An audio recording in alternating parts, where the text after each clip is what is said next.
नजर नजर में उतरना कमाल होता है, नफश नफश में बिखरना कमाल होता है, बुलंदियों पर पहुंचना कोई कमाल नहीं, बुलंदियों पर ठहरना कमाल होता है। नमस्कार दोस्तों, आपके अपने चैनल स्टडी संग्राम पर मैं रोहित स्वागत करता हूं। और आज जो सामान्य ज्ञान की 8 क्लास होगी, 8 क्लास या किस किस एग्जाम के लिए इंपॉर्टेंट है आपको बता दें। इसमें हम पढ़ेंगे गांधी युग, गांधी युग से पढ़ेंगे और 1919 से 1947 तक जितने भी कार्यक्रम हुए उनको पढ़ेंगे और इसे राष्ट्रीय आंदोलन का तृतीय चरण कहा जाता है। आखिर यह किस एग्जाम के लिए? बीएड प्रवेश परीक्षा के लिए तो रामबाण है ही। बीएड प्रवेश परीक्षा एग्जाम देने जा रहे हैं भाई, तो क्लास आप मिस अगर करेंगे तो भाई कुछ हम ये कह नहीं सकते इसके बारे में, पर ये जरूर आपको बता देते हैं, अगर आप एग्जाम से पहले इस वीडियो को देखकर जाएंगे, इस क्लास को देखकर जाएंगे, तो आपके एग्जाम की दशा और दिशा दोनों बदल जाएगी। आखिर कैसे, ये अभी आपको क्लास में ही पता चल जाएगा। अगर आप CUT प्रिपरेशन कर रहे हैं 2022 की, तो कॉमन यूनिवर्सिटी एंट्रेंस टेस्ट होता है 2022 में जो नया आया है। यह इसमें जो है सेक्शन 3 में आपके में जीके या जनरल नॉलेज के 25 से 30 क्वेश्चन, करंट अफेयर के 20 से क्वेश्चन कम से कम होंगे।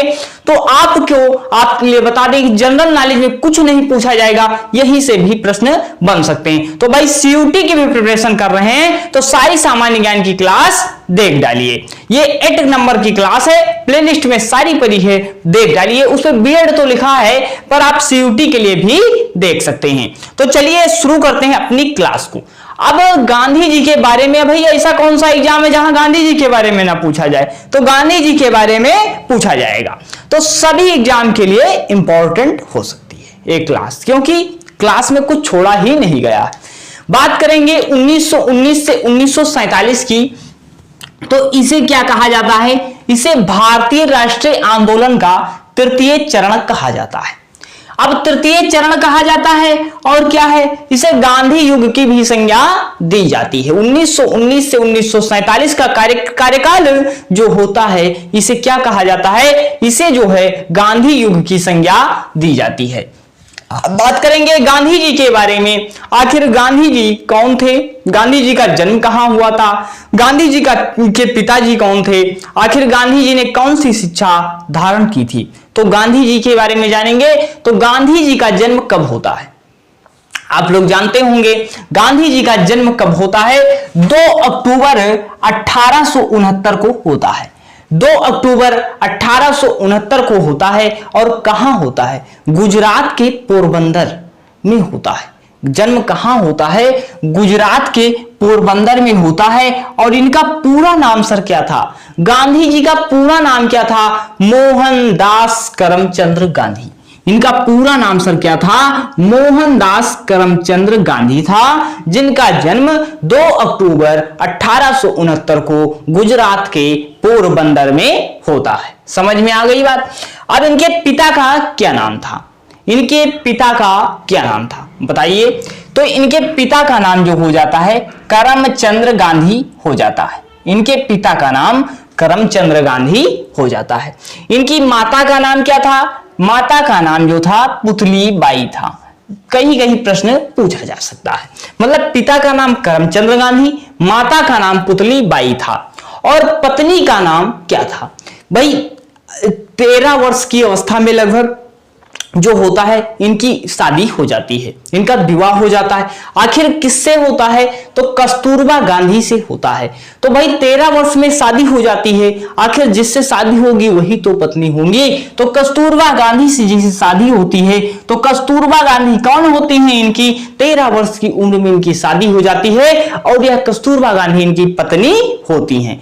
एग्जाम में पूछा जाएगा कि महात्मा गांधी जी की पत्नी का क्या नाम था? तो कस्तूरबा गांधी था। माता का नाम हमने बता ही दिया, पुतली बाई था। और पिता का नाम करमचंद गांधी था।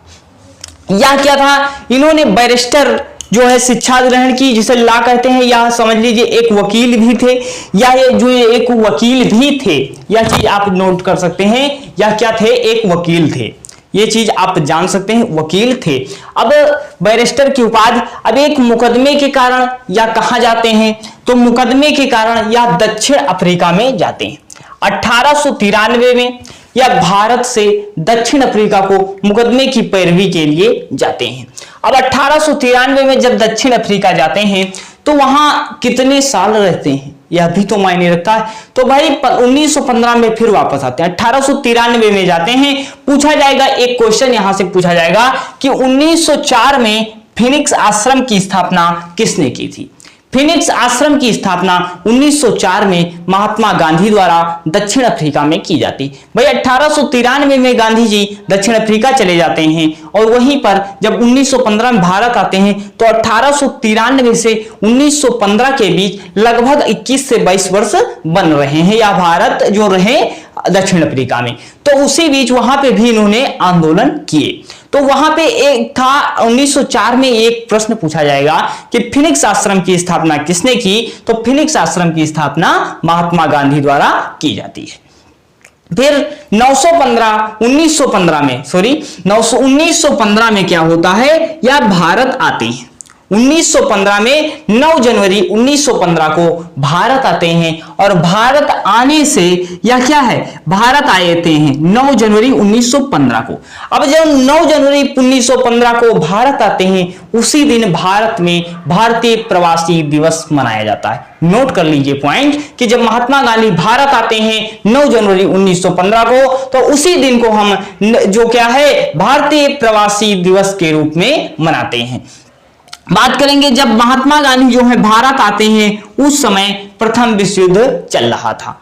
प्रथम विश्व युद्ध चल रहा था। अंग्रेजों ने सोचा कि भाई कोई आया है अगर इनसे बात किया जाए तो यह जो है इनके काफी फैन फॉलोइंग हो गई थी, इनको लोग ज्यादा जानते थे। तो अंग्रेजों ने सोचा कि इनसे बात किया जाए और ये अगर कह दें तो जो जितनी जनता है वह हमारे साथ युद्ध में शामिल हो जाएगी और भर्ती होने के लिए मतलब युवाओं से अपील करेंगे। तो इन्होंने इनसे बात की और इन्हें क्या कहा, इन्होंने कहा कि ब्रिटिश सरकार ने इनसे कहा कि भाई हमारी मदद कीजिए प्रथम विश्व युद्ध में। तो इन्होंने कहा ठीक है हम मदद आपकी करेंगे।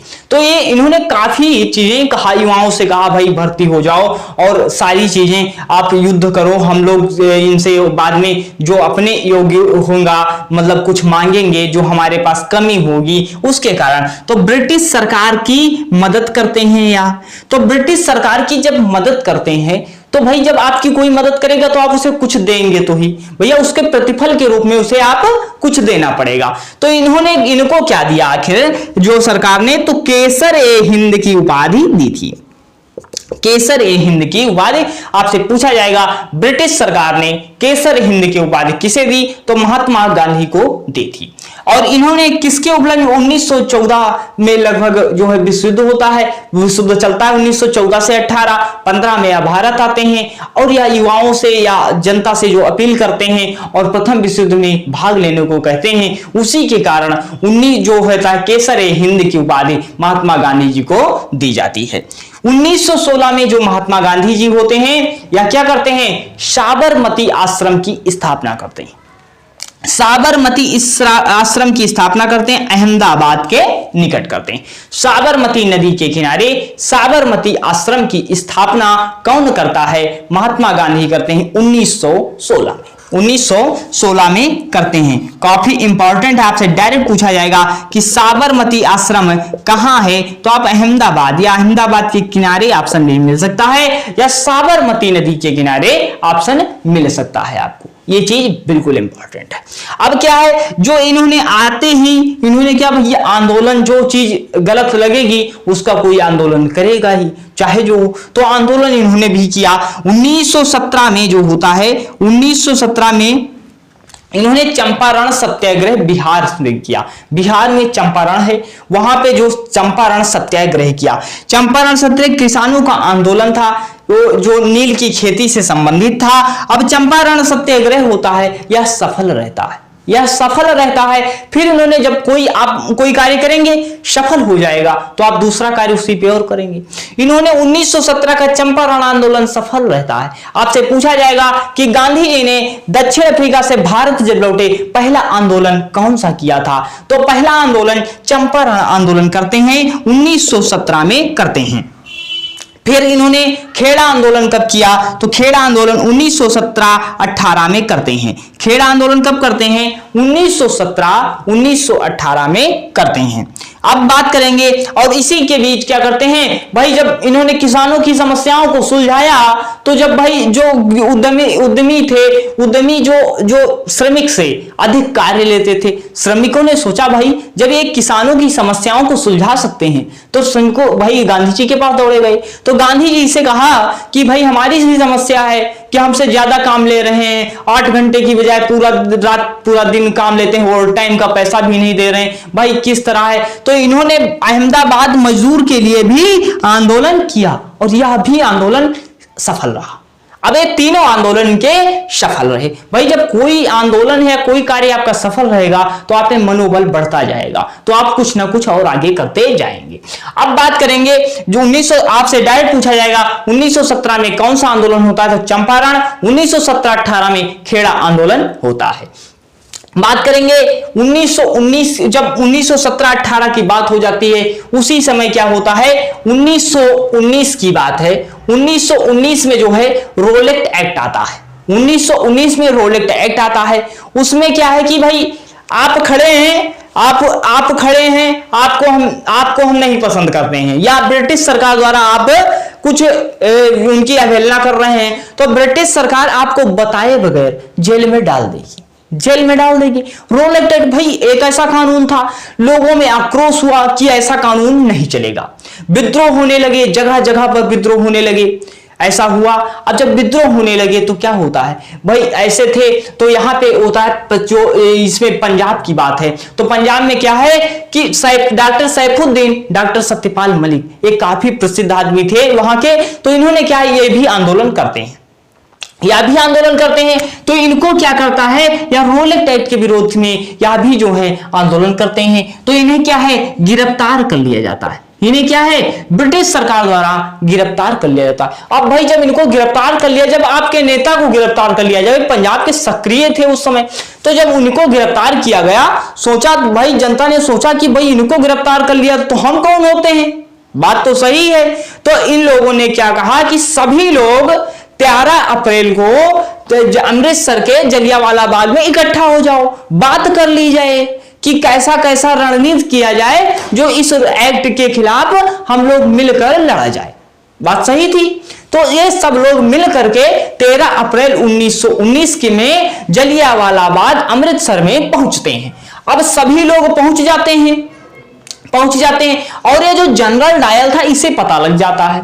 अब जब जनरल डायर को पता लगता है तो जनरल डायर पूरी फौज लेकर पहुंच जाता है कि यही मौका है, मेडल ले लो, समझो मेडल ही ले लो, तो यही मौका यह पाता है। अब जाता है भाई तो यह क्या है, डायरेक्ट अंधाधुंध गोलियां चलवा देता है। अब भाई भीड़ थी, ये अपनी बात करने गए थे, इनसे तो बात अपने व्यक्तियों से बात करने गए थे, तो अपने में कौन दुश्मन होता है, तो ये तो कोई हथियार तो लेकर गए नहीं थे। और भाई वहां पे जो था एक ही गेट था। अब क्या है, जब ये अंधाधुंध गोलियां चलाता है तो क्या है, हजारों लोग मारे जाते हैं और कई हजारों लोग घायल हो जाते हैं।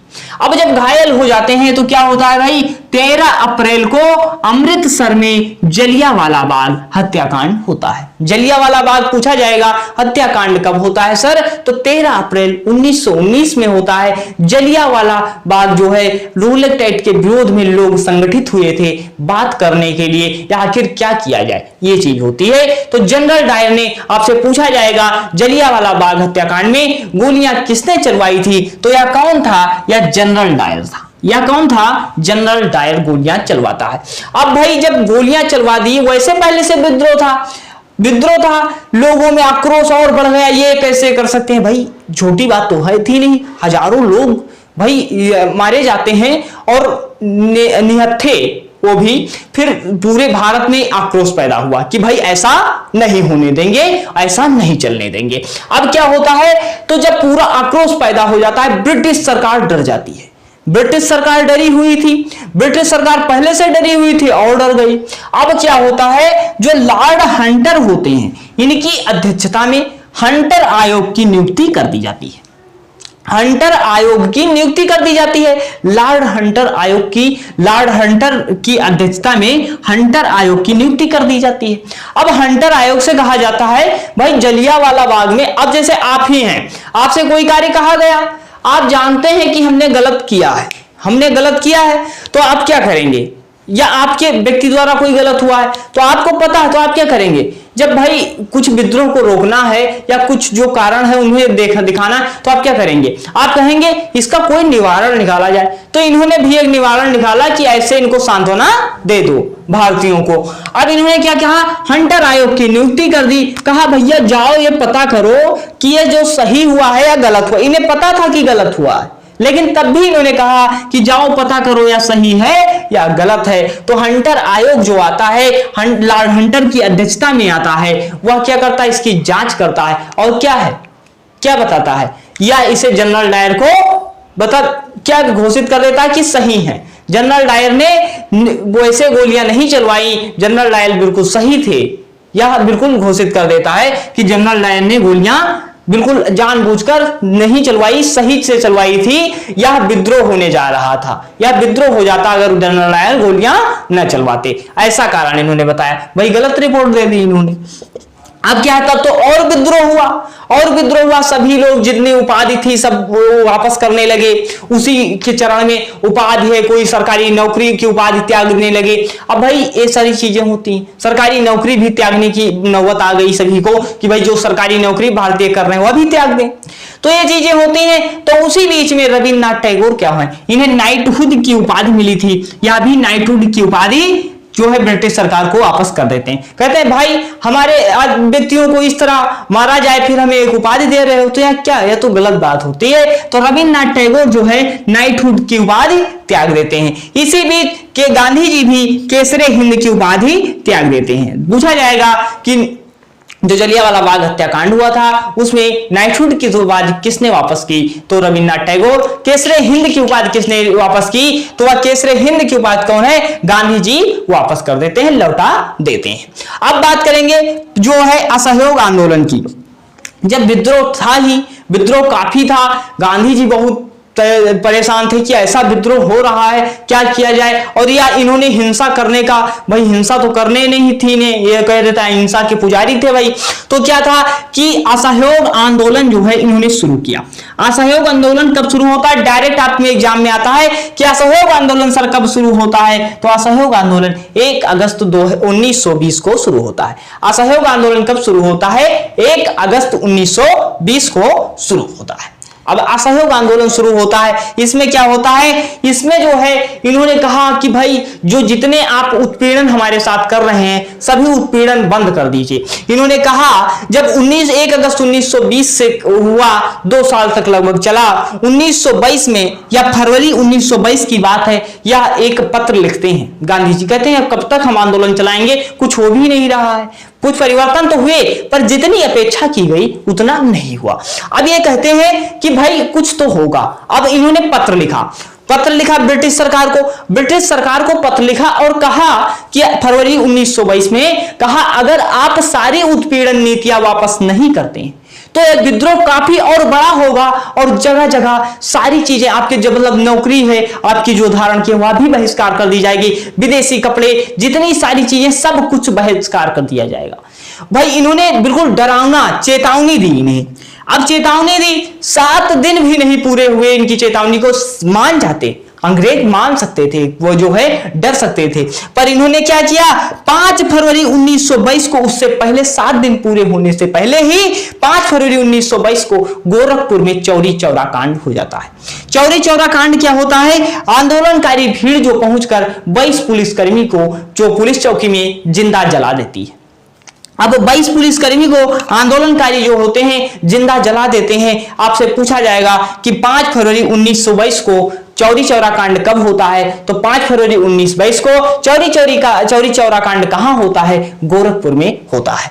अब ये चीजें आपको बिल्कुल क्लियर होनी चाहिए कि चौरी चौरा कांड होता है। अब भाई चौरी चौरा कांड हुआ, हिंसा के विरोधी थे, हिंसा हो गई, हिंसा हुई, 22 जिंदा पुलिसकर्मी को जलाया गया। अब क्या इन्होंने तुरंत असहयोग आंदोलन वापस ले लिया, तुरंत असहयोग आंदोलन तत्काल प्रभाव से वापस ले लिया। अब 12 फरवरी 1922 को असहयोग आंदोलन गांधी जी द्वारा समाप्त कर दिया गया।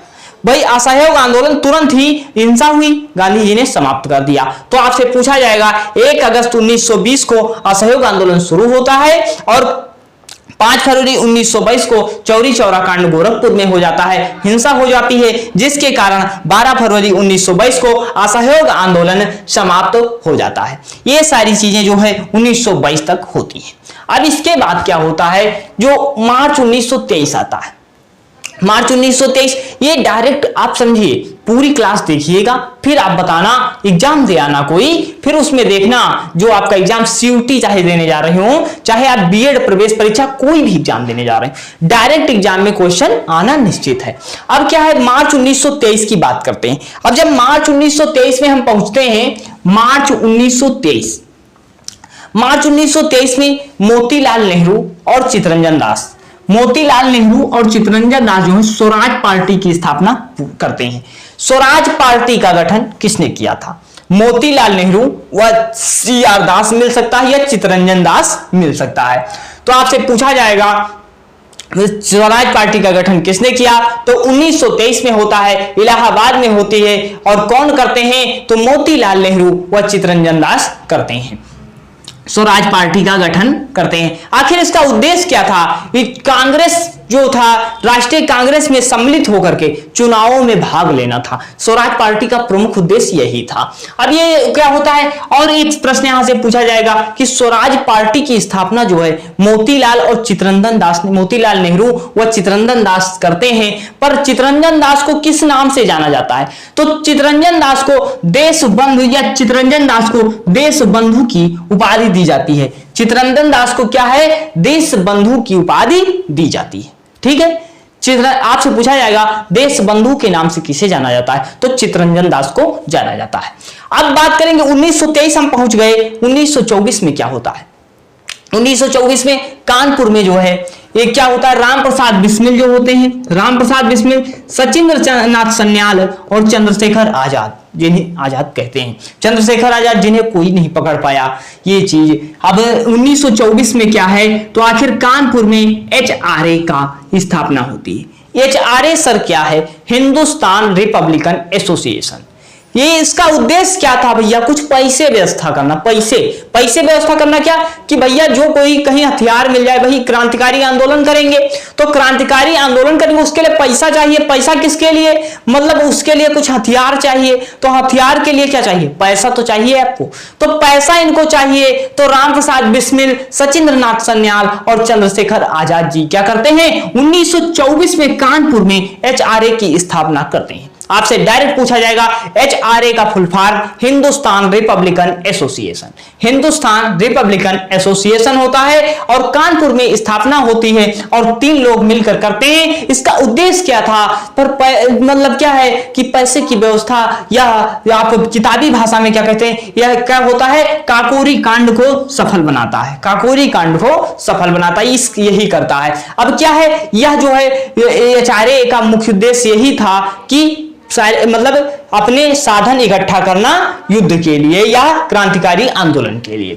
अब जो है यहाँ पे क्या होता है, 9 अगस्त इनके हिंदुस्तान रिपब्लिकन एसोसिएशन का संगठन 9 अगस्त को लखनऊ से सहारनपुर तक जाने वाली रेलगाड़ी को, मतलब जिसमें सरकारी क्या थे, सरकारी खजाना जाता था, उसे क्या करते हैं, या लोग लूट लेते हैं, मतलब उसे छीन लेते हैं। और इनका सफल कब होता है, 9 अगस्त 1925 को, जो 1924 में रणनीति बनाते हैं, वह 9 अगस्त 1925 को जाकर सफल हो जाती है, और काकोरी कांड हो जाता है, जिसे काकोरी कांड के नाम से जाना जाता है। और सरकारी खजाना सारा रख लेते हैं अपनी आवश्यकता के लिए। अब ये लूट न लेना नहीं अच्छा रहेगा कहना, तो लूट लेते हैं या सरकारी खजाना रख लेते हैं। ये जो है 9 अगस्त 1925 को काकोरी कांड होता है। अब क्या है, 1928 की बात करते हैं। 1925 में काकोरी कांड हो जाता है और सरकारी खजाना ले लेते हैं। उसी में रामप्रसाद बिस्मिल को और जो है रोशन जी को और कई जो संगठनकारी थे सब जो जिनको पकड़ लिया गया उन्हें क्या है फांसी की सजा सुना दी जाती है। फिर उसके बाद क्या है भाई, आजाद चंद्रशेखर आजाद जी कहते थे हमें कोई पकड़ नहीं पाओगे। अब क्या है, तो 1928 में चंद्रशेखर आजाद, 1925 में 9 अगस्त 1925 में काकोरी कांड होता है, चंद्रशेखर आजाद जी फरार हो जाते हैं। अब चंद्रशेखर आजाद जी जब फरार हो जाते हैं तो क्या 1928 में क्या करते हैं, जो HRA बना था हिंदुस्तान रिपब्लिकन एसोसिएशन, वह जाकर के क्या करते हैं, इसमें सोशलिस्ट जोड़ देते हैं। दिल्ली में क्या करते हैं, हिंदुस्तान सोशलिस्ट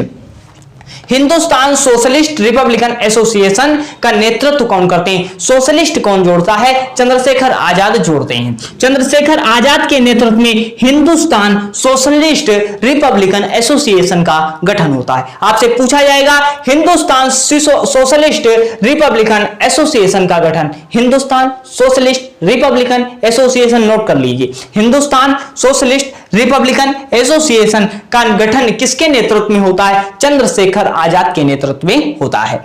अब जो होता है 1928 में जो है HSRA का गठन होता है, जो क्या है, मतलब कि उद्देश्य इसका क्या होता है भैया, सैंडर्स की हत्या करना। सैंडर्स आखिर कौन था, लाला लाजपत राय जो है साइमन कमीशन का विरोध कर रहे थे, जो 1927 में बनता है ब्रिटेन में और 1927 में अपने यहां भारत, 1928 में भारत में आता है।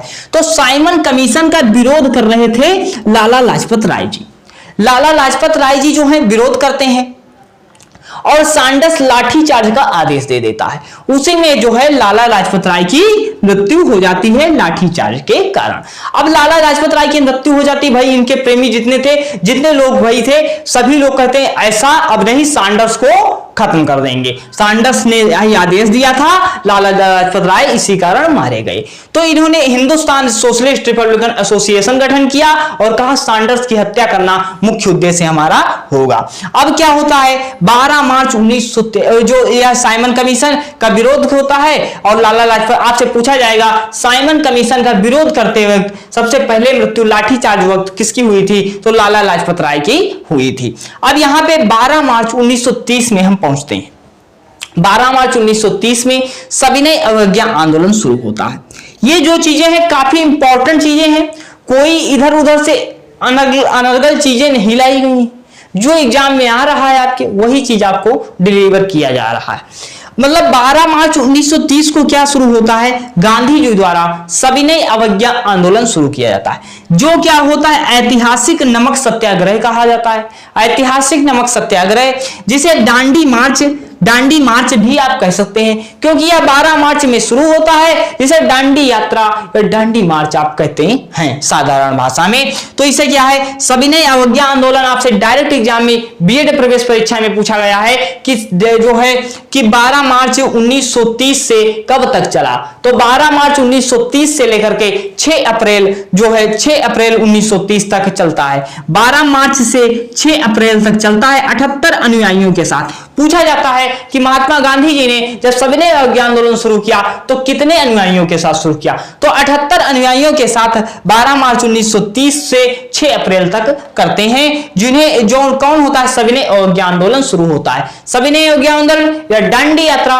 12 मार्च से शुरू होती है, 6 अप्रैल तक चलती है, 1930 में होती है। इसमें प्रमुख सहयोग किसने दिया, कौन ऐसा संगठन था जिसने दिया, खुदाई खिदमतार या लाल कुर्ती के जो आंदोलन, लाल कुर्ती या खुदाई इंतार के प्रेरणा या जो है समर्थक या कौन माने जाते हैं, तो खान अब्दुल गफ्फार खान को जाना जाता है। लाल कुर्ती के संचालक मान लीजिए, कुछ ऐसा पूछा जाएगा, कई तरह प्रश्न बन सकते हैं कि खान अब्दुल गफ्फार खान किससे संबंधित हैं, तो लाल कुर्ती दल से, या खुदाई खिदमतार की उपाधि किसे दी गई, तो खान अब्दुल गफ्फार खान को दी गई। यह भी इस आंदोलन में प्रमुख भूमिका निभाते हैं। सविनय अवज्ञा आंदोलन 12 मार्च 1930 से 6 अप्रैल तक चलता है। यह काफी इंपॉर्टेंट है, आप लोग स्क्रीनशॉट अभी ले लीजिएगा। अब क्या है जो होता है यहां पे, जो 12 मार्च 1930 को होता है, यहां पे उसके बाद क्या होता है, 5 मार्च 1931 को क्या होता है, वहां पे क्या होता है, महात्मा गांधी के बीच, महात्मा गांधी जी होते हैं, महात्मा गांधी और इरविन के बीच गांधी इरविन समझौता होता है। 5 मार्च 1931 को जो होता है गांधी इरविन समझौता होता है। गांधी इरविन समझौता होता है। फिर उसके बाद पूना समझौता कब होता है? 24 सितंबर 1932 को पूना समझौता गांधी जी के बीच होता है। अब इसके पहले हम पढ़ेंगे गोलमेज सम्मेलन के बारे में। गोलमेज सम्मेलन क्या होता है और कौन कौन इसमें भाग लिया, डायरेक्ट प्रश्न पूछा जाता है। गोलमेज सम्मेलन आखिर कब होता है? तो गोलमेज सम्मेलन जो है 1930 से स्टार्ट होते हैं। स्टार्टिंग के समय जो है क्या होता है, ब्रिटेन का सम्राट कौन था? ये जो जब गोलमेज सम्मेलन शुरू हुए तो ब्रिटेन का सम्राट कौन था, डायरेक्ट एग्जाम में प्रश्न पूछा गया। अब क्या है, कौन थे? तो जॉर्ज पंचम होते हैं। जब गोलमेज सम्मेलन शुरू होता है उस समय ब्रिटेन के सम्राट कौन होते हैं? वह जॉर्ज पंचम हो जाते हैं। और इसकी अध्यक्षता कौन करते हैं? गोलमेज सम्मेलन की अध्यक्षता कौन करते हैं? प्रधानमंत्री रैमजे मैकडोनाल्ड करते हैं।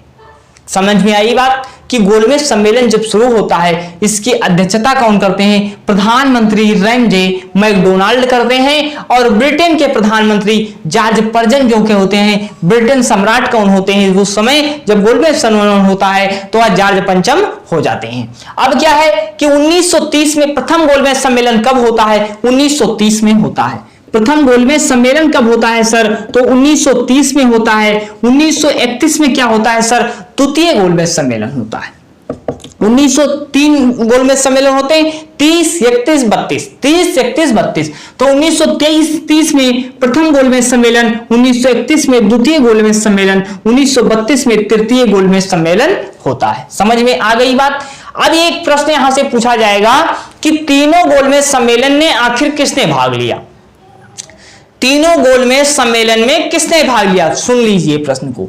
तीनों गोलमेज सम्मेलन में किसने भाग लिया?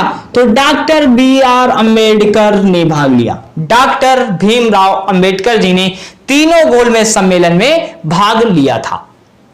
और गांधी जी ने किस सम्मेलन में भाग लिया था? तो गांधी जी ने द्वितीय गोलमेज सम्मेलन में। द्वितीय गोल सम्मेलन में क्या है? गोलमेज सम्मेलन में भाग लेते हैं गांधी जी। गांधी जी कौन से गोलमेज सम्मेलन में? द्वितीय गोलमेज सम्मेलन कब होता है? 1931 में होता है, जिसमें गांधी जी भाग लेते हैं। 5 मार्च 1931 की बात करते हैं, जो अभी गांधी इरविन समझौता के बारे में हमने बात की कि गांधी इरविन समझौता होता है 1931 में, द्वितीय गोलमेज सम्मेलन होता है। भूल रहे हो तो याद कर लो, जो होता है 1931 में द्वितीय गोलमेज सम्मेलन होता है। और क्या है, द्वितीय जब गोलमेज सम्मेलन होता है उसमें कौन भाग लेता है? गांधी जी भाग लेते हैं। काफी इंपॉर्टेंट है कि और 5 मार्च 19 को गांधी इरविन समझौता होता है, जिसे दिल्ली समझौता के नाम से भी जाना जाता है। ये काफी डेट जो इंपॉर्टेंट है, डेट इसलिए लिख कर लाए हैं कि याद कर लीजिएगा। 5 मार्च 1931 को गांधी इरविन समझौता होता है, जिसे दिल्ली समझौता के नाम से भी कभी कभी एग्जाम में मिल जाता है कि दिल्ली समझौता को किस नाम से जाना जाता है? तो गांधी इरविन समझौता के नाम से जाना जाता है, जो 5 मार्च 1931 को हुआ था। अब बात करेंगे 24 सितंबर 1932 को पूना समझौता हुआ था। पूना समझौता कब हुआ था? 24 सितंबर 1932 में होता है। आपसे पूछा जाएगा पूना समझौता किसके मध्य हुआ था? बताइए, पूना समझौता किसके मध्य हुआ था?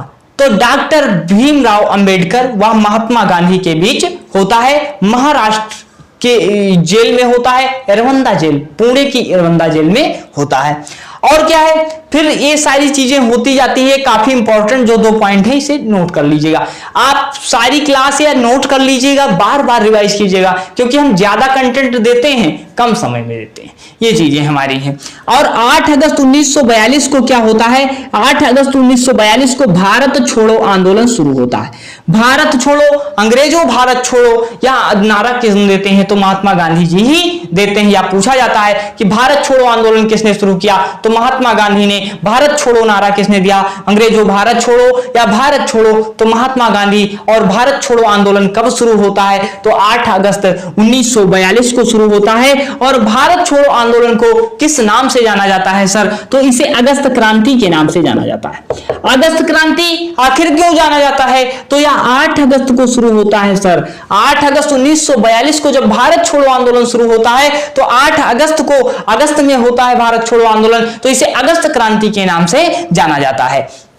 ये चीज क्लियर हो गई। हमने 1919 से लेकर के मतलब 1893 से लेकर के 1942 तक पढ़ डाला है कि भारत छोड़ो आंदोलन, ये जिसे अगस्त क्रांति के नाम से जाना जाता है, 8 अगस्त 1942 को शुरू होता है। अब बात करेंगे एक और इंपॉर्टेंट की 24 मार्च 1946 को क्या होता है, कैबिनेट मिशन भारत आता है। कैबिनेट मिशन भारत आता है, यह डायरेक्ट पूछा जाता है कि कैबिनेट मिशन भारत कब आता है, तो 1946 या 24 मार्च 1946 को आता है। ये चीज क्लियर हो गई। अब पहुंचते हैं हम 1947 में। तो 22 मार्च 1947 का दिन था। उस दिन क्या है, भारत के अंतिम गवर्नर जनरल लॉर्ड माउंटबेटन बनाए जाते हैं।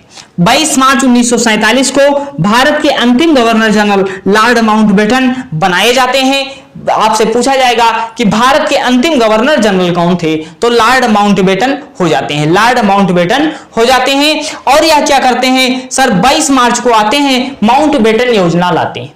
माउंटबेटन मतलब माउंटबेटन कब आते हैं, 22 मार्च 1947 को आते हैं।